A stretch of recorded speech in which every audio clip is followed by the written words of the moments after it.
1. To splendid Agni seated by the altar, loving well his home, I bring the food as were his place of birth. I clothe the bright one with my hymn as with a robe, him with the car of light, bright-hued, dispelling gloom. To child of a double birth he grasps at trickle food, in the year's course what he had swallowed grows anew. He, by another's mouth and tongue the noble bull, with other, as an elephant, consumes the trees.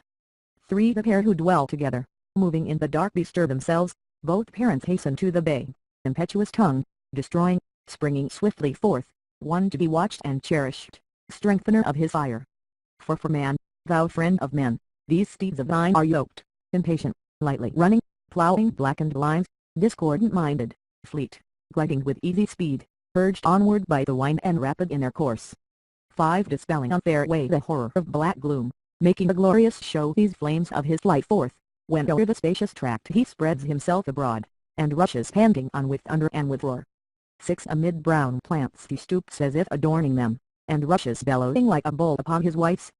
Proving his might, he decks the glory of his form, and shakes his horns like one terrific, hard to stay.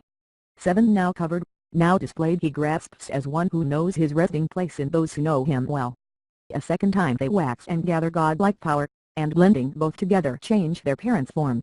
8. The maidens with long tresses hold him in embrace, dead, they rise up again to meet the living one. Releasing them from age with a loud roar he comes, filling them with new spirit, living, unsubdued. 9. Licking the mantle of the mother, far and wide he wanders over fields with beasts that flee apace, strengthening all that walk, licking up all around, a blackened path, forsooth, he leaves where'er he goes. 10. O Agni, shine resplendent with our wealthy chiefs, like a loud snorting bull, accustomed to the house. Thou casting off thine infant wrappings blazest forth as though thou hadst put on a coat of mail for war. May 11th. This our perfect prayer be dearer unto thee than an imperfect prayer, although it please thee well. With the pure brilliancy that radiates from thy form, mayest thou grant to us abundant store of wealth.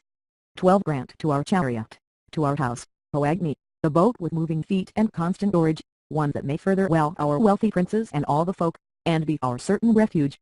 13. Welcome our laud with thine approval, Agni. May earth and heaven and freely flowing rivers yield us long life and food and corn and cattle, and may the red dawns choose for us their choicest,